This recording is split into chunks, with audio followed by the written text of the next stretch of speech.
The temperature dropped another 15 degrees during the night cycle. Eli Warren woke to the sound of his own chattering teeth and a bone-deep chill that had somehow penetrated even his thermal sleeping bag. The emergency lights cast a faint blue glow across his small quarters, indicating the auxiliary heating system had failed.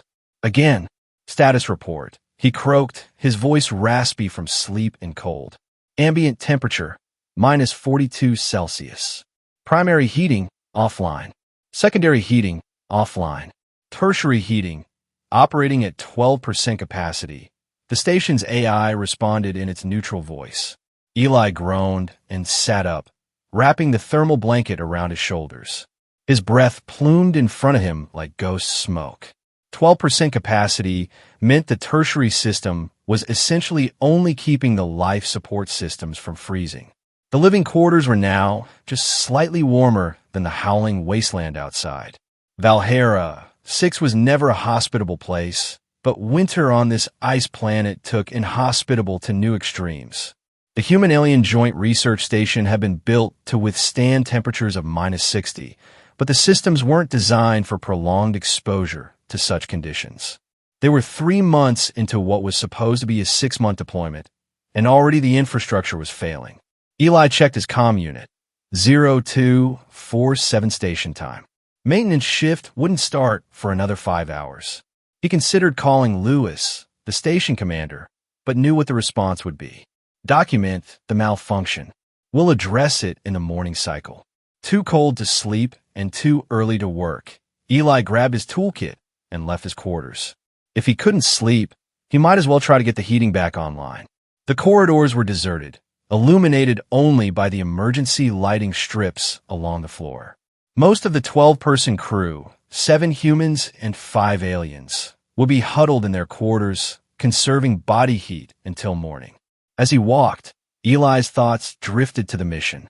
The Valhalla 6 research station was the third joint human-alien scientific venture since first contact 15 years ago. The aliens, officially classified as Felidus Canonorans, but colloquially called Beastwomen or Beastmen by humans due to their resemblance to Earth's wolves and cats, had proven to be valuable allies in space exploration. Their natural adaptation to extreme environments made them ideal partners for missions to harsh worlds like Valhalla 6. Yet despite working together for nearly 4 months, there remained an unspoken distance between the human crew and their alien counterparts. Cultural differences, communication barriers, and perhaps an inherent wariness on both sides kept interactions formal and limited to work-related matters. Eli found himself at the main engineering bay, his fingers almost too numb to key in his access code. Inside, he made his way to the environmental control systems and began running diagnostics on the heating units. The problem appeared to be a cascade failure. The primary system had overloaded trying to compensate for the increasingly harsh conditions outside, which triggered a shutdown in the secondary system, leaving only the tertiary backup operating at minimal capacity. After an hour of work, Eli managed to bypass some of the safety protocols and reroute power to the secondary heating system. It wouldn't be a permanent fix, but it might restore some warmth to the common areas. The residential wing, however, would remain cold until a full repair could be completed during the day cycle. He closed his toolkit with stiff fingers. The brief exertion had warmed him somewhat, but now that he was still again, the cold crept back into his bones. The prospect of returning to his freezing quarters was deeply unappealing. The station map illuminated on his comm unit showed heat signatures throughout the residential quarters. Most crew members appeared to be in their assigned rooms, small red dots on a blue background. But there was a cluster of warmer signatures in the alien wing. Of course, Eli thought. The Beastwomen's natural fur coats gave them additional insulation against the cold. Their quarters would be significantly warmer than the human wing right now. Without fully forming a conscious plan, Eli found himself heading toward the alien residential section. He told himself he was just going to check if the heating bypass had improved conditions there, but deep down, he knew he was seeking warmth. The alien wing was structurally identical to the human quarters, but subtle differences marked it as foreign territory. The lighting was dimmer, adjusted to their more sensitive eyes, The air carried unfamiliar scents, and the temperature, even now, was noticeably higher. Eli paused at the entrance to their common area. This was as far as most humans ventured into the alien section. Beyond this point were their private quarters, and humans rarely had reason to enter that space. He hesitated, knowing he was about to cross an unspoken boundary, but the warmth beckoning from within overrode his reservations. Just a few minutes to warm up, he told himself. No one would even know he was there. The alien common area was empty. The heat signature he detected must be coming from one of the individual quarters.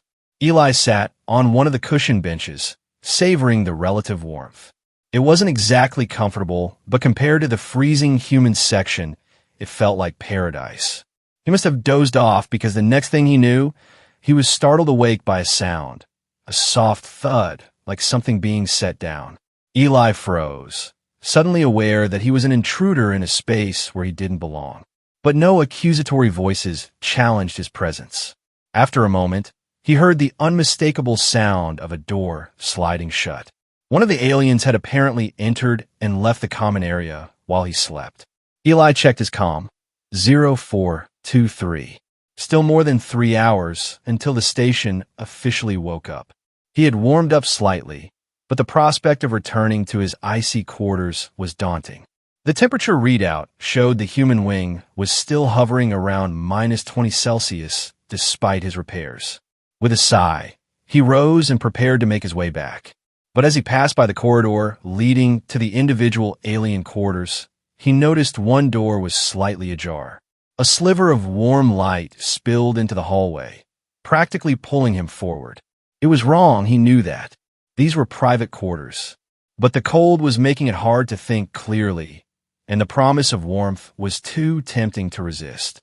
The room beyond the door was dimly lit and notably warmer than the common area. Eli peered inside. It appeared to be empty. Whoever had left the door ajar was not present. A nest-like bed occupied one corner, piled with soft-looking furs and fabrics. Eli told himself he would just warm up for a few minutes, then leave before anyone returned.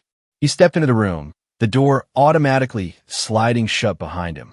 The warmth enveloped him immediately, and he had to suppress a groan of relief. The nest bed looked incredibly inviting. Eli approached it cautiously, touching one of the furs with a tentative hand. It was softer than anything he'd felt in months. Just for a moment, he thought. He perched on the edge of the nest, then gradually reclined, pulling one of the smaller furs over himself. The warmth and comfort were overwhelming after weeks of the station's utilitarian accommodations. His eyelids grew heavy almost immediately. He would just rest his eyes, just for a minute. Eli woke to the sensation of something warm and heavy draped across his midsection. For a blissful moment, he remained in that twilight state between sleeping and waking, aware only of the profound comfort surrounding him. Then reality crashed in. He was not in his quarters. He was in someone else's bed, someone not human. Slowly, carefully, he opened his eyes. Dim golden light filtered through the room. Dawn's cycle had begun.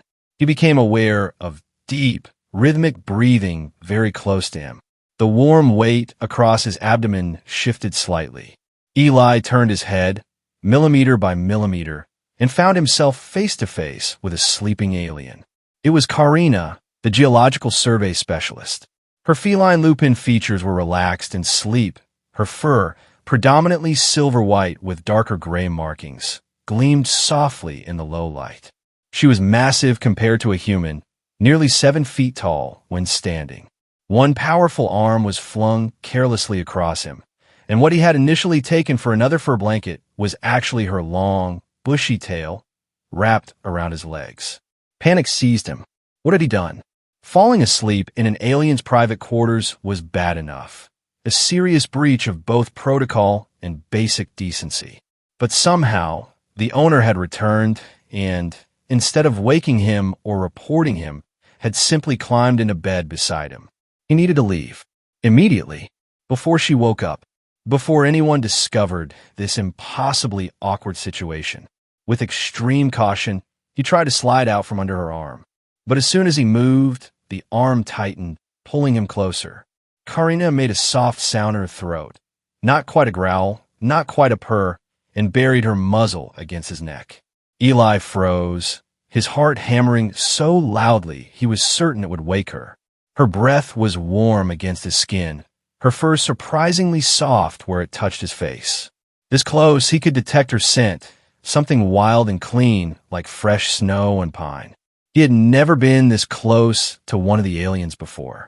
Humans and Beastwomen maintained a respectful physical distance in their day-to-day interactions. This much contact was unprecedented, at least in his experience. As the initial shock subsided, Eli realized something strange. He wasn't afraid. Embarrassed, yes. Confused, absolutely. But there was no fear in his reaction to finding himself embraced by a powerful alien predator. Instead, there was comfort, warmth, a sense of security he hadn't felt since before the Tanaka Station disaster that had left him the lone survivor of his maintenance team. For the first time in over a year, the ever-present knot of anxiety in his chest had loosened. Karina shifted in her sleep, her arms sliding from his chest to wrap more securely around his waist. Her tail tightened slightly around his legs, and she made that strange, not quite purring sound again. Eli knew he should still try to leave. But the warmth of her body against the perpetual cold of Valhalla 6 was too powerful to resist. Almost against his will, he found himself relaxing into her hold. Just a few more minutes, he told himself. Just until he was warm enough to face the cold corridor again. He closed his eyes, just for a moment. When he opened them again, he was looking directly into Karina's golden eyes. She was awake, her head propped on one massive paw-like hand, studying him with unreadable alien intensity. Eli's entire body tensed. I'm sorry, he stammered. The heating system failed, and I didn't mean to. You were cold, she said, her voice deep and resonant, with the slight growling undertone that characterized her species' speech. Now you are warm. Eli blinked, thrown by her matter-of-fact response. Yes, but I shouldn't be here. This is your personal space. I had no right. If I did not want you here, you would not be here, she interrupted, a hint of amusement in her tone. I found you sleeping in my nest when I returned from night survey. You looked peaceful. Eli felt heat rising to his face. I'm really sorry. I'll go. As he tried to sit up, her arm, still draped across his midsection, gently but firmly held him in place. The temperature is still dropping, she said. Your quarters will be cold for many hours yet. Rest here. It wasn't quite a command, but neither was it a request. But, sleep, Eli Warren, she said, settling back down beside him and closing her eyes. Her arm remained across his chest, heavy and warm. We will speak more during day's cycle. Eli lay still, his mind racing. This was against every protocol, every unspoken rule about human-alien interactions. Yet, he couldn't deny the profound comfort he felt in her warmth, or the fact that for the first time since the Tanaka disaster, he had slept without nightmares. Slowly, cautiously, he relaxed back into the nest. Karina's breathing had already deepened, returning to the rhythm of sleep. Her tail remained wrapped securely around his legs, as if to ensure he wouldn't slip away while she slept. This should feel strange, he thought.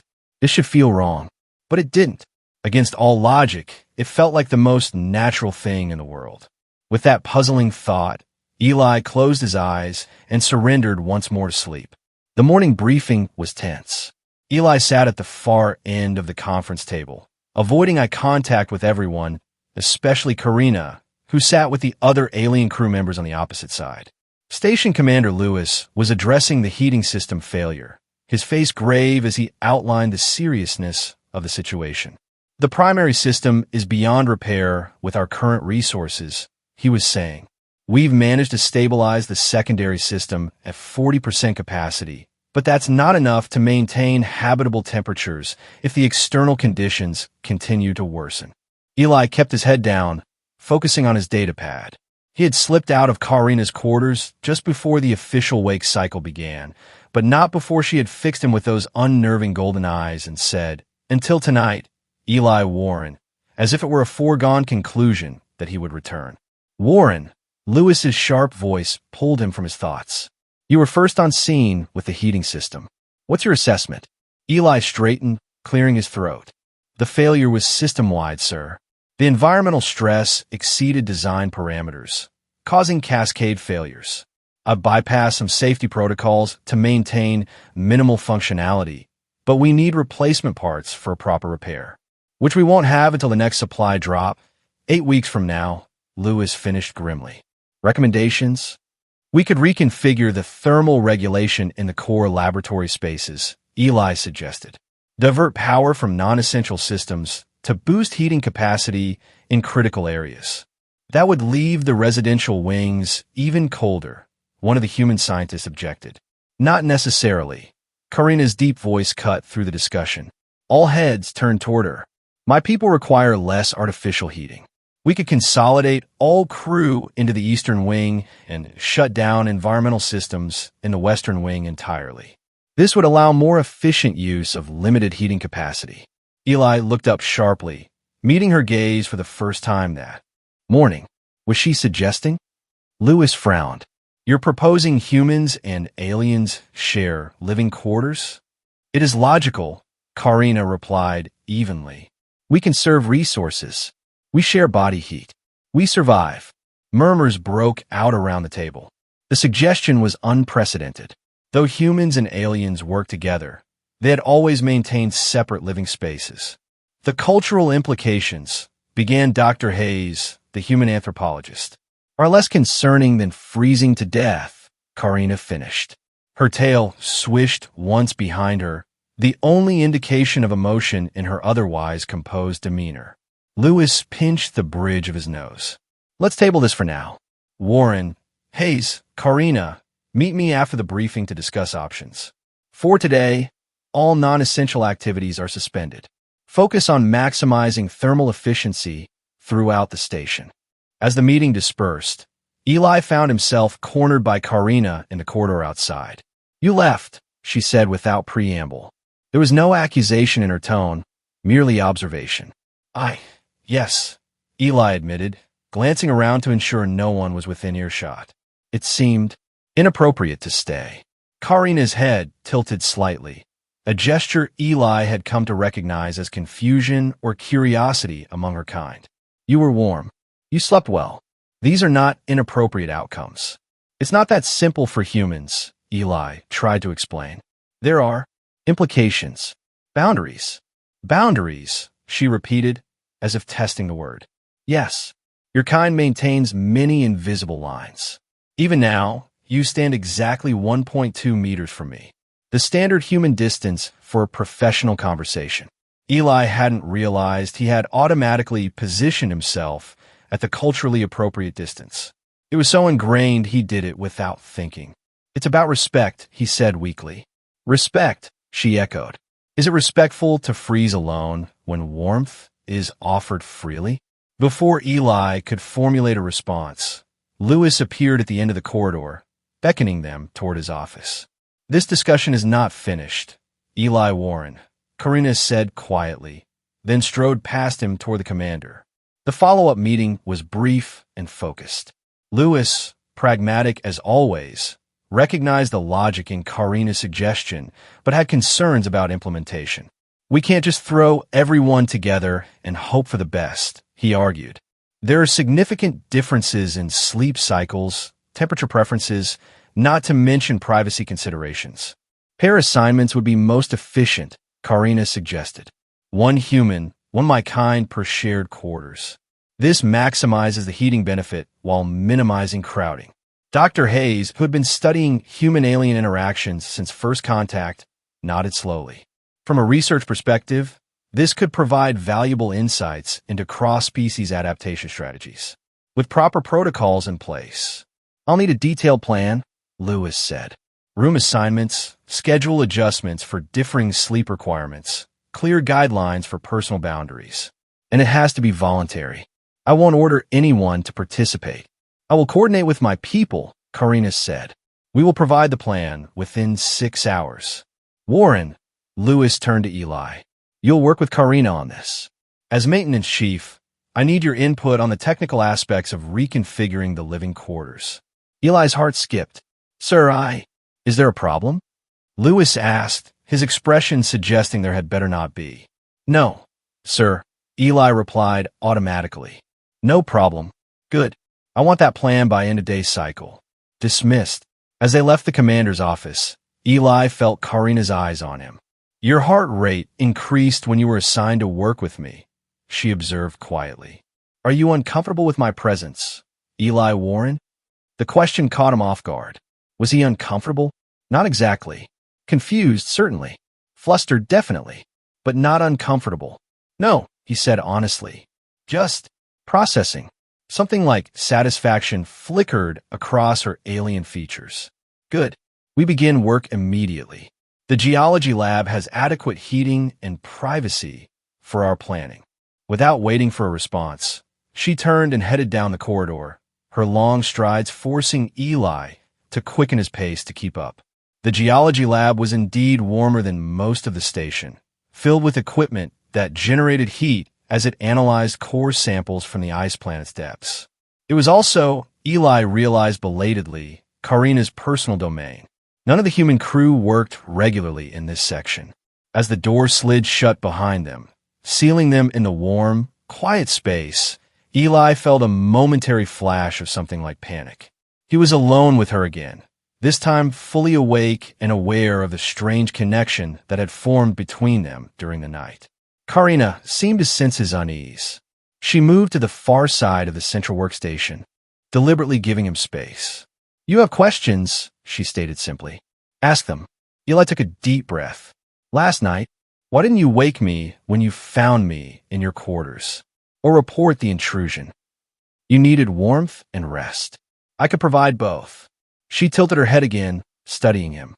Would you have preferred I wake you and send you back to the cold? No, but it's not about preference. It's about propriety. Boundaries, like we discussed. These boundaries, she said thoughtfully, they cause you distress. You were more relaxed, more at peace when sleeping beside me than you are now, speaking to me with these invisible lines between us. Eli couldn't deny it. For those brief hours in her nest, wrapped in her warmth, he had felt a kind of peace he hadn't experienced in a very long time. It's complicated, he said finally. It is simple, she countered. You were cold. I am warm. You were alone. Now you are not. There was something profoundly appealing about her straightforward logic. No hidden agendas, no complex social rules, just basic needs being met. Let's focus on the task at hand, Eli suggested, retreating to the safer ground of work. We need to formulate a plan for shared quarters. Karina inclined her head in agreement, though her eyes suggested she was merely allowing him this temporary diversion. The Western Wing has 16 separate quarters. We will need 8 rooms, with appropriate pairings. They spent the next few hours working through the logistics. Karina was surprisingly methodical, considering factors Eli wouldn't have thought of: scent compatibility, complementary sleep cycles, even personality matches based on her species' understanding of human temperaments. You've given this a lot of thought, Eli observed as they reviewed the proposed pairings. Survival requires adaptation, she replied simply. My kind adapts quickly. And these pairings, they're based on more than just practical considerations, aren't they? Karina's golden eyes held his. We believe in compatible spirits, what you might call harmony of essence. Some souls naturally align, creating balance. It sounded almost spiritual coming from her, a surprising contrast to the logical approach she usually displayed. And you think you can identify these compatible spirits just by observation? We sense them, she corrected, as we sensed yours. Eli's mouth went dry. Mine. When you were assigned to this mission, she explained, our team leader said you would be, how do you say it? A good fit. Your spirit resonates at a frequency complementary to our collective. Is that why you didn't object to finding me in your quarters?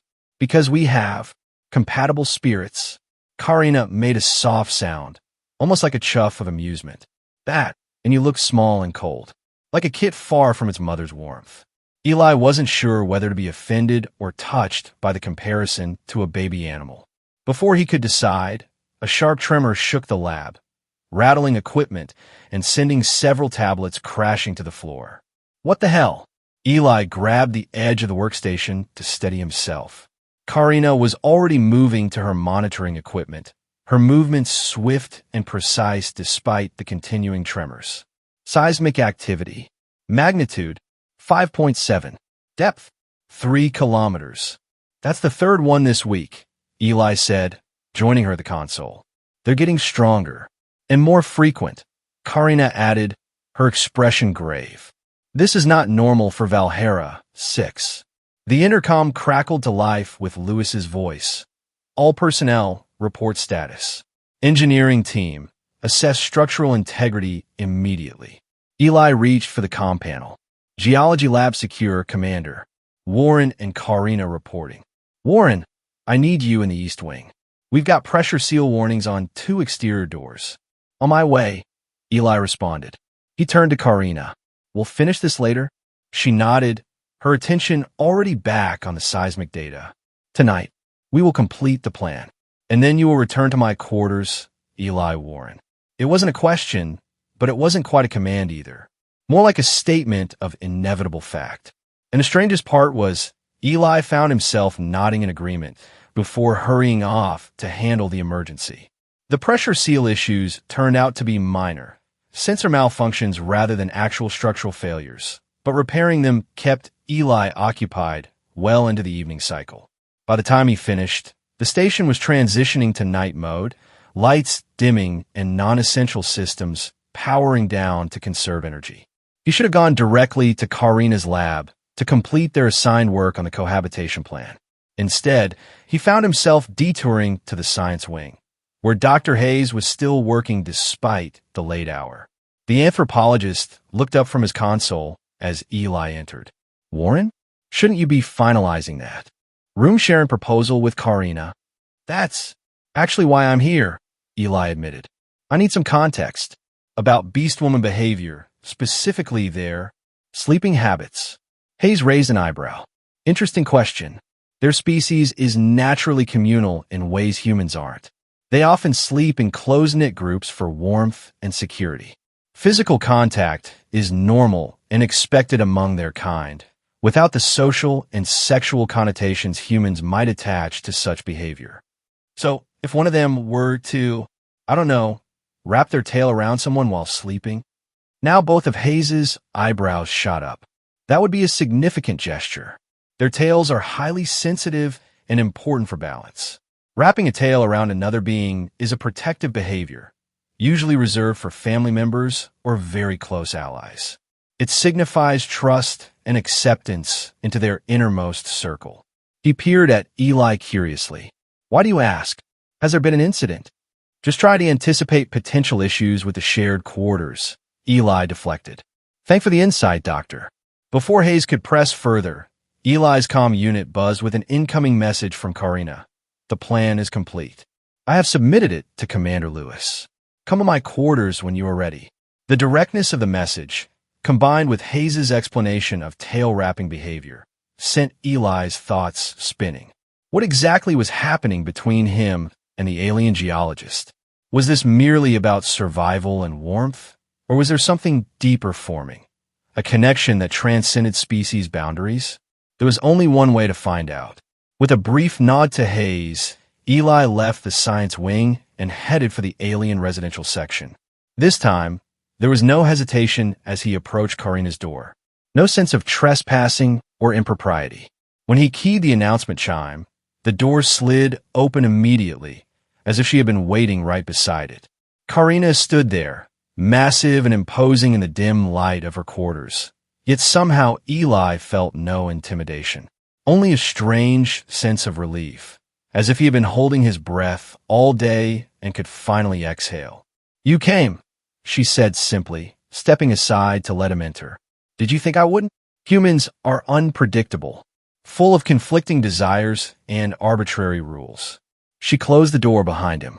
But you're different, more direct, like us. I spoke with Dr. Hayes, Eli said, deciding honesty was the best approach.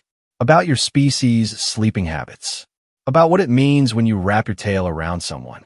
Karina went very still, her golden eyes fixed on him with unnerving intensity. And what did the human scientist tell you? That it's a protective gesture, a sign of trust and acceptance. Eli took a step closer to her, closing some of the careful distance he had maintained all day. Is that true? It is. Incomplete, she said after a moment. The tail wrap is indeed protection, but it is more. It is claiming, marking, saying to all others, this one is under my care. This one belongs with me. The implications were enormous. And last night, when you wrapped your tail around me, I claimed you, Eli Warren, she said simply, as my sleeping companion, my warmth partner, there is no exact human word. The closest might be den mate. Eli swallowed hard. That sounds intimate. It is. She took a step toward him, closing the gap further. Does this disturb you? It should have. By every human social convention, by every protocol of human-alien interaction, it should have disturbed him profoundly. Instead, he felt something entirely different, a sense of belonging he had thought forever lost after the Tanaka disaster. No, he said truthfully, it doesn't disturb me. It makes sense somehow. Something in her posture relaxed slightly. Good. The plan has been approved. Beginning tomorrow, all crew will move to the eastern wing in the pairs we selected. But tonight, she gestured toward her nest bed. Tonight, you will stay here again. For warmth. For rest. For compatibility of spirits. Eli found himself moving toward the nest without conscious decision, drawn by memories of the previous night's comfort and the promise of that elusive peace he had found in her presence.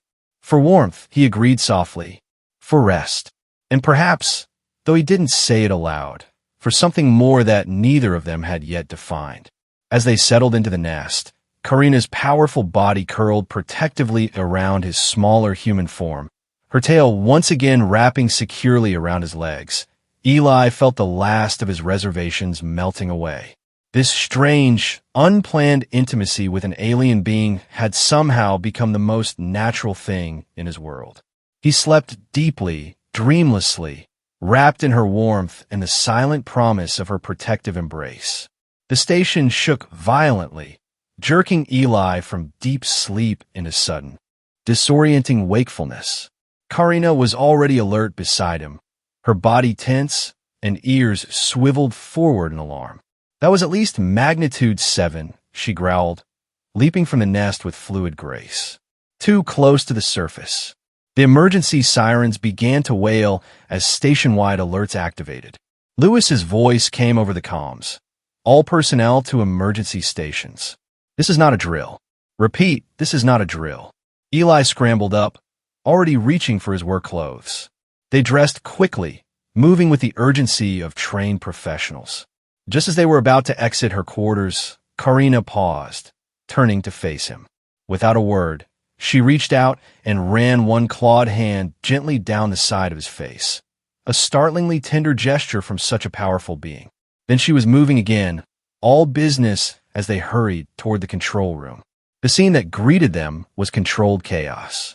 Lewis stood at the central console, receiving damage reports from teams throughout the station. The holographic display showed structural integrity dropping in the western wing, the section they had planned to vacate tomorrow. Status report. Lewis barked as they entered. Seismic activity off the scale, one of the human scientists reported. We're detecting multiple epicenters, all within 5 kilometers of the station. This isn't natural, Karina stated, moving to the geological monitoring station. Her claws clicked rapidly across the interface as she pulled up data. These patterns are too regular, too concentric. Meaning what? Lewis demanded. Meaning something is causing them, she replied grimly. Something beneath the ice. A second tremor hit, even stronger than the first. The lights flickered and several non-essential systems went offline as the station's power grid struggled to compensate. Western wing pressure seal failing, announced the station's AI. Evacuation protocols initiated. Everyone to the eastern wing, Lewis ordered.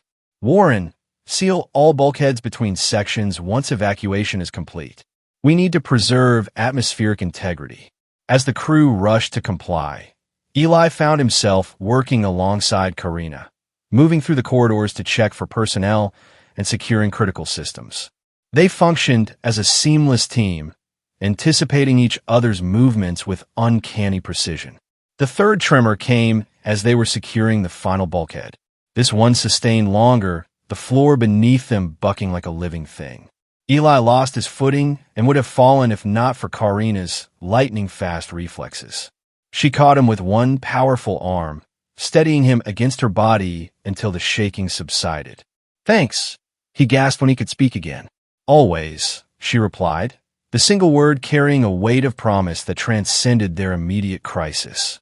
When they reached the control room in the Eastern Wing, they found Lewis conferring urgently with Hayes and the alien team leader, a massive beast man named Takor. "We've lost 30% of the station," Lewis was saying. "Environmental systems are failing station-wide. Even with everyone consolidated in the Eastern Wing, we have maybe 72 hours of sustainable life support." "The emergency beacon?" Eli asked. "Deployed, but the nearest response vessel is 4 days out," Lewis replied grimly.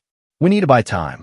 Karina had moved to the geological console again, her expression intent as she studied the readings. "These patterns. I've seen something similar in the core samples we collected from the deep drill site."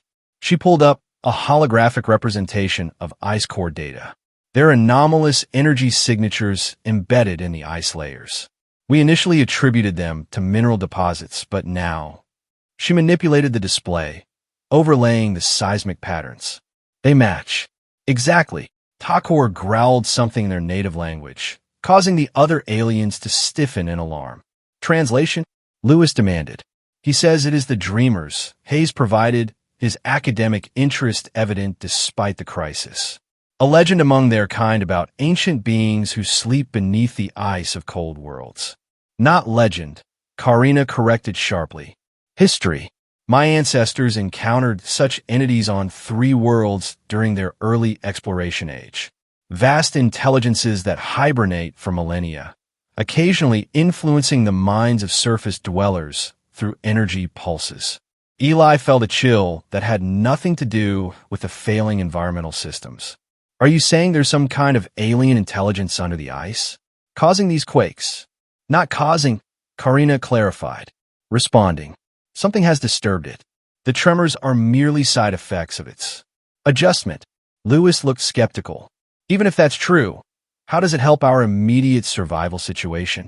"The energy patterns suggest a focal point," Karina explained, manipulating the holographic display to show a 3-dimensional map of the area surrounding the station.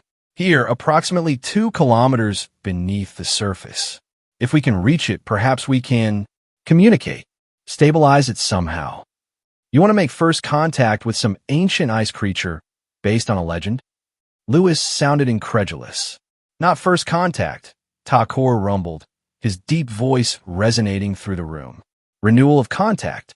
Our ancestors left markers, protocols, ways to approach the dreamers without triggering defensive responses."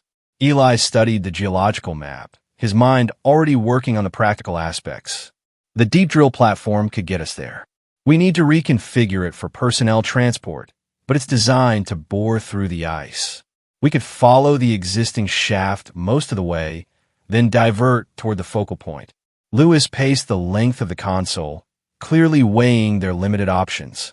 "And if this dreamer is hostile, then we are no worse off than we are now," Karina pointed out pragmatically. "But if we do nothing, the station will fail within 3 days, and rescue is 4 days away at minimum." After a tense moment, Lewis nodded. "Warren, Karina, prep the drill platform for descent. Take emergency supplies and communication equipment. The rest of us will continue stabilizing the station and stretching our resources as far as possible." As they hurried toward the equipment bay, Eli caught Karina's eye. "You didn't mention the most concerning part, that several crew members have reported strange dreams and sleepwalking incidents over the past week," she replied softly. "That would only have complicated the decision." Eli nodded grimly. He hadn't wanted to say it in front of everyone, but the timing of these anomalies couldn't be coincidental. You think this dreamer is already influencing us? Like some kind of psychic effect? It is how they communicate, she confirmed. Through dream states and subconscious suggestion. Most Valhuran life forms are simple, microorganisms in the ice, small scavengers in the thermal vents. We're the most complex minds it has encountered in perhaps thousands of years. It reaches for us, but clumsily, like a child grasping at bright objects. The implication was chilling. And when a child can't get what it wants, it becomes frustrated. Karina finished. The tremors are increasing in frequency and strength. Its patience grows thin. The equipment bay was frigid. The environmental systems, they're already failing. Their breath fogged in the air as they quickly assembled what they would need. Thermal gear, oxygen supplies, communication devices, emergency rations, and scientific equipment to monitor the energy signatures. Working together, they reconfigured the deep drill platform, normally used to extract ice core samples from far beneath the surface, to accommodate 2 passengers. It wasn't comfortable, but it would get them where they needed to go. Ready? Eli asked as they prepared to descend into the existing drill shaft. Karina's golden eyes gleamed in the dim light. With you, Eli Warren? Always. He felt a surge of something powerful at her words. Trust, perhaps, or something deeper that he wasn't quite ready to name. Without thinking, he reached out and briefly touched her arm, a human gesture of connection that seemed inadequate compared to her tail wrap, but was all he knew how to offer. To his surprise, she responded by gently running her claws through his hair, a quick grooming gesture that Hayes had once explained was a sign of deep affection among her kind. "We will return," she said with quiet certainty. Together, the descent began smoothly, the drill platform sliding down the existing shaft with only minor adjustments needed to keep them centered. As they dropped deeper into the ice, the communication link with the station grew increasingly unstable, filled with static and broken words. Careful. Readings show. Massive energy spike. Lewis's voice faded in and out before cutting off completely. "We've lost contact," Eli reported, checking the equipment. "Too much interference." Karina nodded, unsurprised. The dreamer's influence grows stronger the closer we get. It affects electrical systems as well as organic minds. They continued downward in silence, surrounded only by the blue-white glow of ancient ice and the mechanical hum of the platform systems. The temperature dropped further, and Eli was grateful for both his thermal gear and Karina's natural warmth beside him. At approximately 1,800 meters depth, the readings on Karina's monitoring equipment began to spike dramatically. "We are approaching the focal point," she announced. "We need to adjust our course." Eli programmed the new coordinates, and the platform's drill engaged, carving a fresh path through the ice at a 45-degree angle from their original descent. The vibrations intensified as they cut through previously undisturbed layers of ice that had remained frozen for millennia. "Something's wrong," Eli said suddenly, noticing a fluctuation in the drill's power levels. "We're drawing too much energy." Before Karina could respond, a blinding flash of blue-white light engulfed them, and the platform lurched violently. Eli felt a moment of weightlessness as the safety harness strained against his body, then nothing but darkness. He awoke to the sensation of something cool and rough against his face. Opening his eyes, he found himself lying on what appeared to be a crystalline floor, glowing with a soft internal light. Karina was kneeling beside him, her expression tense with concern. "Eli," she said, relief evident in her voice. "You are awake." He sat up slowly, wincing at the throbbing in his head. "What happened? Where are we?" "The drill platform crashed through a thin ice barrier," she explained, helping him to his feet. "We fell approximately 20 meters into this place." For the first time, Eli took in their surroundings and felt his breath catch in his throat. They stood in a vast chamber that seemed impossibly large to exist within the ice. The walls, floor, and ceiling were composed of the same crystalline material, all pulsing gently with blue-white light that shifted and flowed like liquid. "This isn't natural," he whispered, awed despite their predicament. "No," Karina agreed. "It is constructed, ancient beyond reckoning, but deliberately created." In the center of the chamber stood a structure unlike anything Eli had ever seen, a complex lattice of crystalline spires and arches, within which pulsed a core of brilliant energy that cycled through colors beyond human description. "The Dreamer," Karina said reverently, her ears flattened in what Eli had come to recognize as her expression of deep respect, or rather, its physical anchor point in our reality. Eli checked their equipment. The communication devices were dead, as were most of their scientific instruments. Only the most basic survival gear still functioned. "How do we communicate with it?" he asked, eyeing the pulsing energy core warily. "We already are," Karina replied, "since the moment we entered its domain. Do you not feel it? The pressure at the edges of your consciousness." Now that she mentioned it, Eli did feel something, a subtle but persistent sensation, like standing in the shallows of an ocean and feeling the tug of deep currents around his ankles. Something vast and alien was brushing against his mind, testing, probing, seeking entry. "Don't fight it," Karina advised, seeing his expression. "That only causes distress, to you and to it. Simply acknowledge the presence. Allow limited contact." Drawing on his trust in her, Eli took a deep breath and relaxed his mental defenses, allowing the alien consciousness to make contact. Immediately, his mind flooded with impressions, colors he had never seen, sounds beyond human hearing, concepts without words, emotions without names. It was overwhelming, disorienting, terrifying in its alienness. Through it all, he felt Karina's presence beside him, both physically and somehow mentally, a touchstone of familiarity in the chaotic storm of the Dreamer's communication. "Too much," he gasped, stumbling slightly. "It's too much." Karina steadied him, one arm around his waist. "Focus on me," she said. "Use our connection as an anchor. The Dreamer does not understand human minds. It needs a translation layer."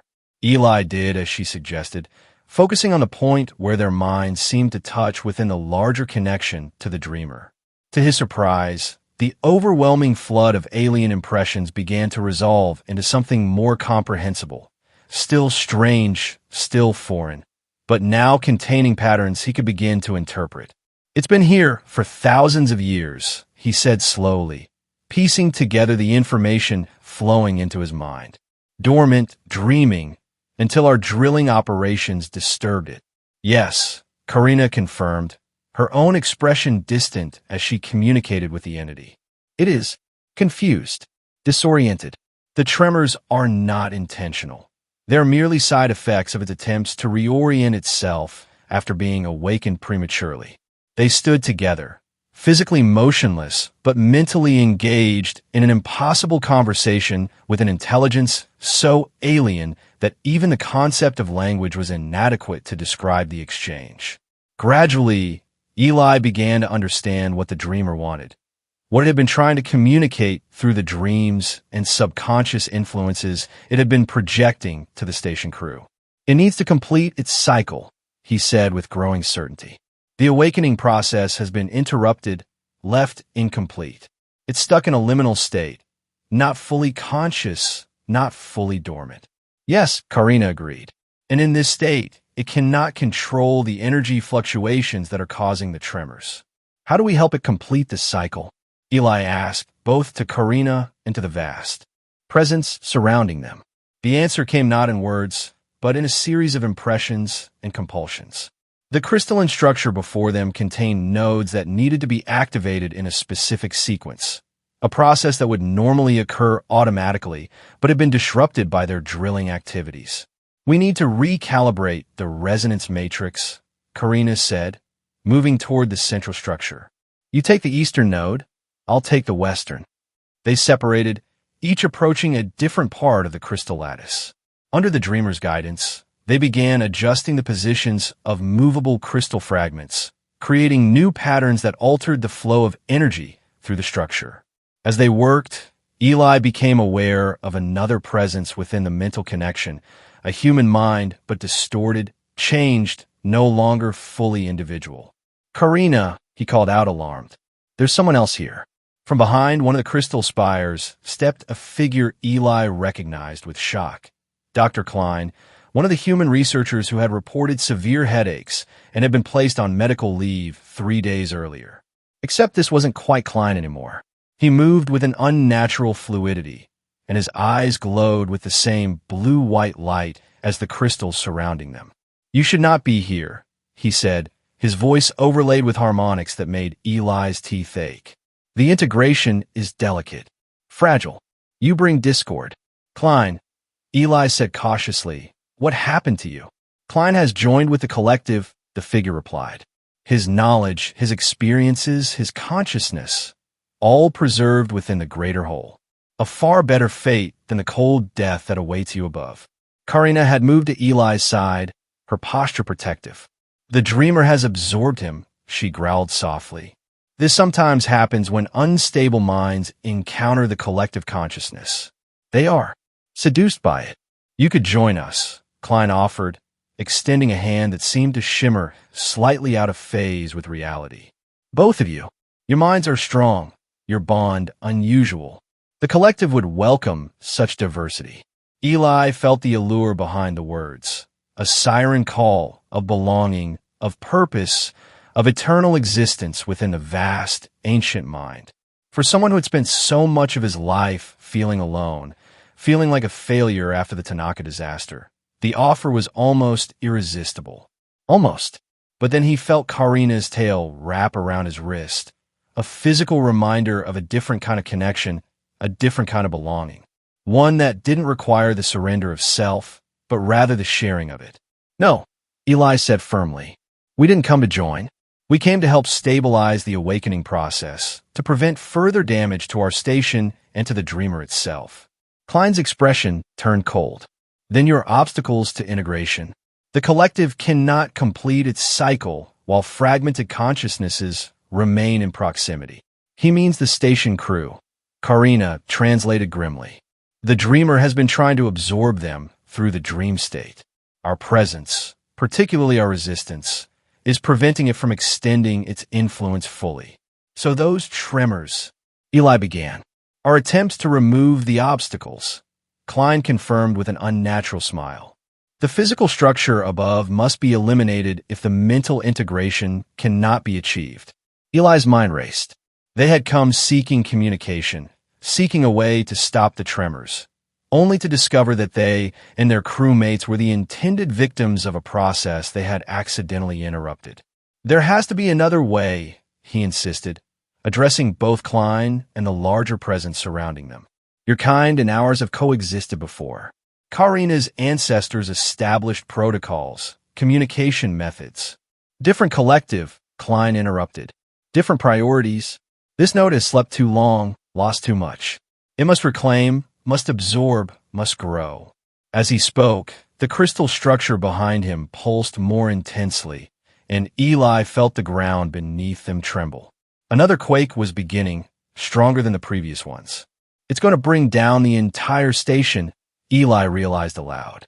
Kill everyone up there and then absorb whoever survives. Karina's eyes narrowed, her pupils contracting to slits in the brightening light. No, she said simply, but with such force that even Klein took a step back. You will not harm our people. She moved with shocking speed, darting past Klein toward the central energy core. Before either Eli or the transformed scientist could react, she had reached into her equipment pack and withdrawn a small device, the portable EMP generator they had brought as a precaution. Karina, wait, Eli shouted, suddenly understanding her intent. That could destabilize the entire structure. Precisely, she growled, her claw hovering over the activation switch. Eli, get to the platform. Now.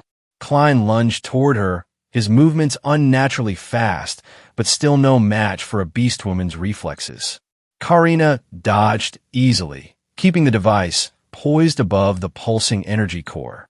Stop, Klein commanded, his voice reverberating with the power of the collective behind it.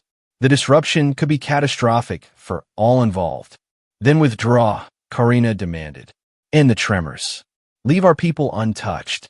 Return to your sleep cycle naturally, as you were meant to. The standoff stretched, tense, and precarious.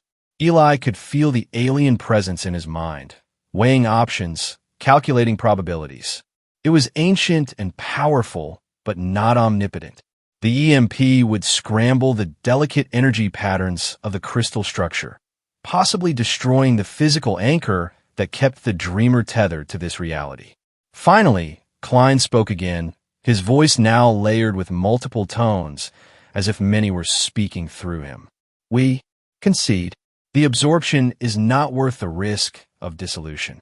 He turned his glowing eyes to Eli. But this location is now compromised. We must relocate, restore, recalibrate. This will require significant energy. What kind of energy? Eli asked cautiously. Thermal, kinetic. The movement will generate heat, motion. Eli exchanged a glance with Karina, understanding dawning. More tremors, but aimed away from the station this time. Klein inclined his head in acknowledgement. We will direct the relocation energies southward, away from your structure. But you must remove all drilling equipment, all sensors, all intrusions into the ice. And you must never return to this region. It wasn't an ideal solution, but it was one they could work with. Agreed, Eli said. We'll dismantle the deep drill operations and establish a restricted zone. But Dr. Klein cannot return, the figure interrupted. This form is now part of the collective. It will assist in the relocation process and then enter dormancy with a greater consciousness. Karina still held the EMP device at the ready. And we have your assurance that no further attempts will be made to influence or absorb the minds at our station. Confirmed, Klein replied. The collective acknowledges the resilience of your combined consciousness and deems further attempts inefficient. Slowly, carefully, Karina lowered the device, though she didn't put it away entirely. Then we have agreement. As if in response, the crystal structure's pulsing changed rhythm, becoming slower and more regular.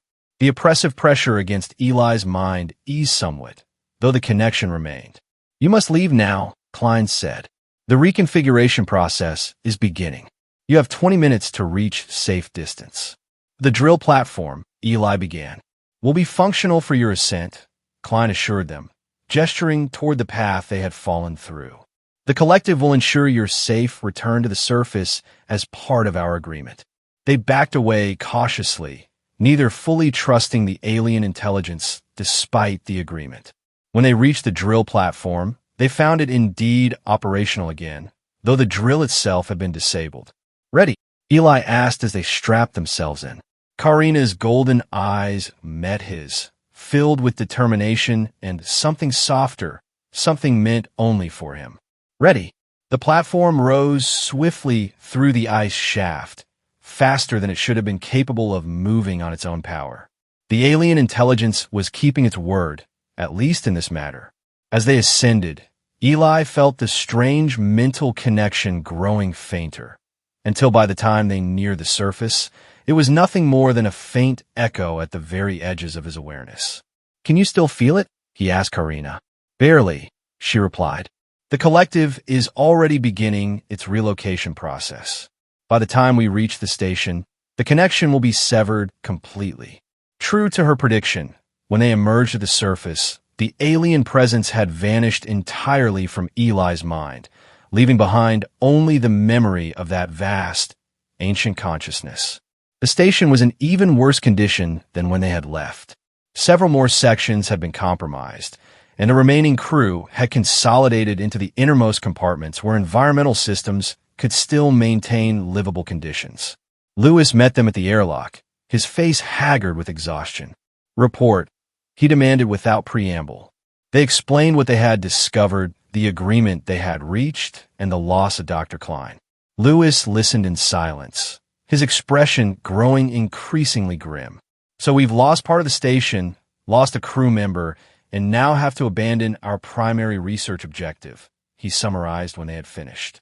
All because we accidentally woke up some ancient alien mind.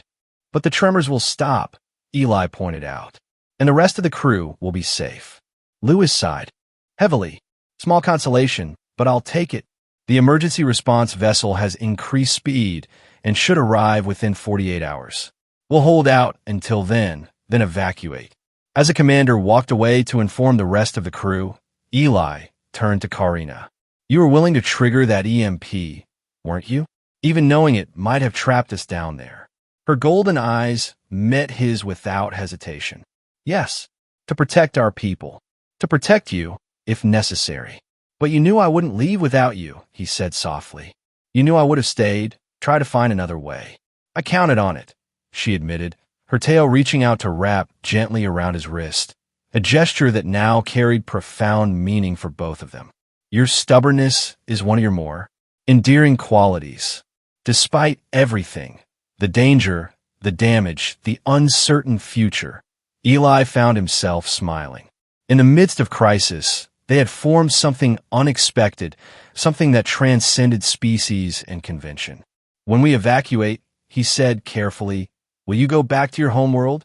Karina tilted her head, studying him with those intense golden eyes. That depends, she said finally. Will you be going to Earth? I haven't decided yet, Eli admitted. After Tanaka, I'm not sure there's anything left for me there. Then perhaps, she suggested, her voice softening slightly, we could find new assignment. Together. There are many joint human-alien ventures now, many worlds to explore. The implication was clear and staggeringly significant. Cross-species partnerships weren't unheard of in professional contexts, but permanent pairings, especially ones with the personal dimension that had developed between them, were vanishingly rare. Together, Eli repeated, testing the word, finding that he liked the sound of it very much. I'd like that. Karina's tail tightened briefly around his wrist in acknowledgement, the alien equivalent of a squeeze of the hand. Then it is decided. No matter where the evacuation takes us initially, we will find our way back to each other. The 48 hours until the rescue vessel's arrival passed in a blur of emergency repairs, careful monitoring of the Dreamer's relocation process, which manifested as predicted in a series of tremors directed away from the station, and preparations for evacuation. Throughout it all, Eli and Karina worked side by side, their new understanding an unspoken constant between them. If the rest of the crew noticed a change in their relationship, no one commented on it directly, though Eli occasionally caught Hayes watching them with academic interest. When the rescue vessel finally arrived, a massive transport ship capable of housing all survivors and salvageable equipment, the evacuation proceeded with military efficiency. Within hours, the damaged station had been stripped of all essential technology and research data, and the crew was safely aboard the transport. As the ship pulled away from Valhera 6, Eli stood at one of the observation ports, watching the ice planet recede. Karina joined him, her massive form a comforting presence at his side. Regrets? She asked quietly. Eli considered the question. The mission had ended in partial failure. They had lost valuable research opportunities, damaged expensive equipment, and most tragically, lost Dr. Klein. By most objective measures, it had been a disaster. And yet, no, he answered honestly. No regrets. Karina's tail found his hand, wrapping around it in what had become their own private gesture of connection. Nor I, she said. They stood together in comfortable silence as the transport accelerated away from the planet, leaving behind the ice and cold and ancient dreams, carrying with them instead something new and unexpected, a bond that had formed in the most unlikely of circumstances. Later, in the small cabin they had been assigned to share, the ship's quartermaster had raised an eyebrow, but made the allocation without comment. Eli watched as Karina prepared for sleep. Her movements were precise and efficient, yet graceful in a way that still fascinated him. The evacuation coordinator will want our decisions about destination tomorrow, he remarked. Have you given more thought to where we might go next? Karina paused in her preparations, considering. There is a research outpost on Proxima Centauri b that would value both your technical skills and my geological expertise. The climate is moderate. The mission focuses on terraforming potentials, and both our species are well represented in the staff. Sounds perfect, Eli agreed, settling into the nest-like sleeping area that had been adapted to accommodate both human and alien physiologies. Karina joined him, her larger form curling naturally around his, as they had grown accustomed to doing. Her tail draped across his legs in the gesture that now carried so much meaning for them both. "It is strange," she mused, her voice rumbling pleasantly against his back, "how the coldest place in the system led to the warmest connection." Eli smiled in the darkness, feeling the last lingering tension of the evacuation dissolving in the comfort of her presence. Maybe not so strange. Sometimes we need the contrast to appreciate what we've found. Wise words for a human, she teased gently, her claws running through his hair in the grooming gesture he had come to cherish. "I have a good teacher," he replied, settling more comfortably against her. As they drifted towards sleep, Eli reflected on the improbable journey that had brought them together, from accidentally sleeping beside her tail to deliberately choosing to spend his future alongside her. From an embarrassing breach of protocol to the most meaningful connection of his life. The vessel hummed around them, carrying them toward an uncertain but shared future. Outside, the stars wheeled past, countless worlds with countless possibilities. But in this moment, in this small cabin far from Earth and far from her homeworld, they had created something rare and precious. A place where both of them belonged, not despite their differences, but because of them. Karina's breathing deepened as she slipped into sleep, her arm draped protectively across his chest, her tail securely wrapped around his legs. No longer by mistake, but by choice, by design, by the deliberate intertwining of two lives from different worlds. Eli closed his eyes and joined her in sleep, warm and safe in their shared orbit, drifting together through the vast, cold emptiness of space. Two beings from different worlds who had found, against all odds, that they were stronger together than apart. The ship sailed on through the darkness, carrying them toward a shared future neither could have imagined before a failing heating system and a mistaken intrusion had changed everything. Sometimes, Eli thought, as consciousness faded, the greatest discoveries are the ones we never set out to find.